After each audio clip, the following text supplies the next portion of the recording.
read through all the documents that I could find about you. And I got to tell you, I can't make head or tail of them. You use so much technical jargon that even though I'm in the industry, I can't figure out what you're saying. Can you please tell me, as if I was your grandmother, exactly what you folks do? Right now, healthcare payers and providers are at risk based on payment reform and the need to improve both quality and reduce cost at the same time.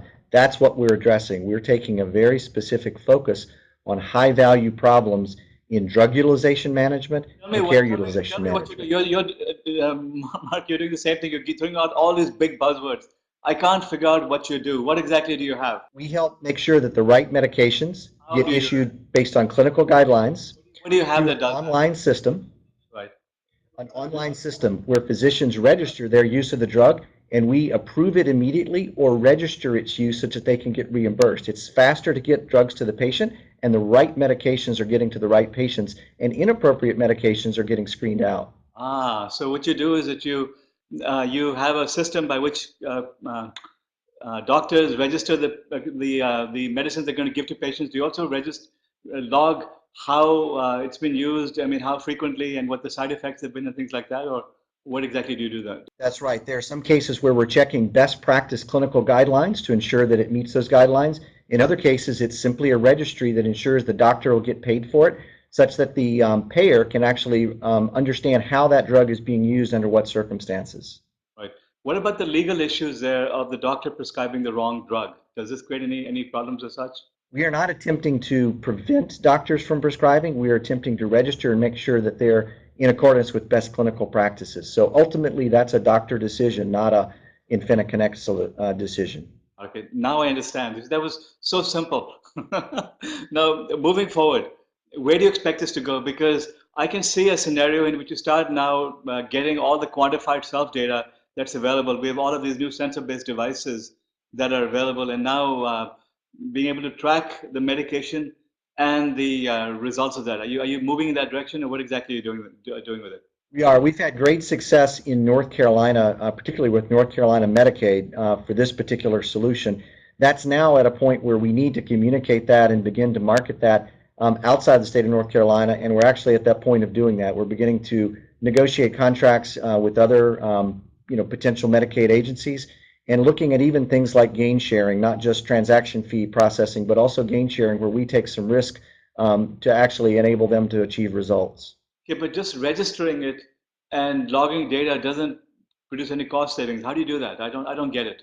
So North Carolina actually achieved about $12 million of cost savings in the past year, really around the use and the controlling the use of antipsychotic drugs in children. In fact, it's now been written into North Carolina state law to manage not only children but also adults for antipsychotic use. So in this case, these are some of the most expensive and occasionally misused drugs. Just the registration function is actually causing doctors to adhere to clinical best practices in a way that's resulting in savings. So in fact, if you look at the usage rates, they've actually begun to decline as a result of the registry going into place. So I get it. So before, if I went to a doctor and I was prescribed a medicine, it would be on this piece of paper which no one except someone at the pharmacy could read, and that's how it was done. And I don't know where the records went. So now, before they prescribe it, they have to log it. Do I have that correct? That's right. North Carolina, you folks are local. You've been able to persuade the state to do it. How are you going to do it in other states where you have local politics and local associations and local vested interests? How are you going to expand beyond the state? It's a great question, Vivek, but right now everybody is looking for savings, and there's been a couple of articles recently in the Wall Street Journal around the use of antipsychotics in particular that highlight both the potential inappropriate use of antipsychotics and also the medical consequences of inappropriate use. Journal of Psychology documented that in kids, they have a 3 to 5 times greater likelihood of acquiring diabetes as a result of the use of these drugs. There's also weight gain associated with it. So it's a hot issue right now. So as we've begun to, and really this is the early stages of beginning to take this story outside of North Carolina and out into the nation, both in terms of Medicaid agencies for drug utilization and also for a separate product line that we're working with that's around care utilization management to provider organizations, health systems and physician organizations that are also struggling with this. Well, while you're in North Carolina, why not require that every drug that's prescribed has to go through your registry or some other registry? Now, we try to approach that, but we take a lowest hanging fruit first, the Right, most expensive or the most damaging. right. So it's antipsychotic is one of the larger expenditure and also affect the kid for the long term. That's why we started first. Yeah. I'd love to see this being scaled up nationwide and for all medications because it's fine to, for doctors to prescribe it, but let's know what they're prescribed and let's track the entire medical history and then start analyzing this big data and see what does and doesn't work. I can see that the drug companies would shudder because suddenly they're being held accountable, but it could lead to significant savings in healthcare. I mean, the entire system could be transformed if we had accountability for what was prescribed, what results were produced, and the cost of this thing. So I wish you folks lots of success. I only hope you can grow this exponentially. That's the challenge. That's when you start making a real impact, is when it goes exponential. Ultimately, people don't understand, and they want things simplified so that they get it. And once they get it, like I said, after I understood what you did, I said, hey, this has great potential. Imagine all the savings we could achieve if we applied this to other fields.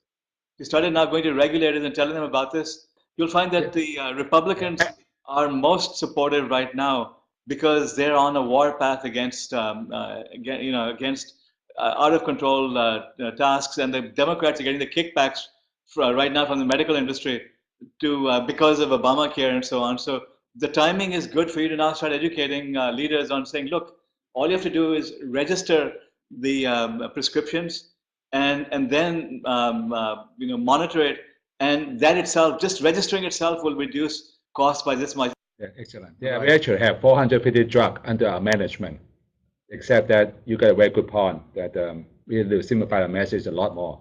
right, Right. And it really is about improving both quality and cost at the same time. And so in this case, the leverage, as you're describing, is again greater visibility, greater adherence to best practices, all contribute to that. Next time you have time, check us out. We'd love to have a few minutes with you. what you're doing sounds great. Like I said, only if I can understand it better. So that was a good time. Wish you lots of success. Okay. Okay. Okay, bye bye. Thank Great. you It's very very much. enjoyable. Thank you. Appreciate it. All right.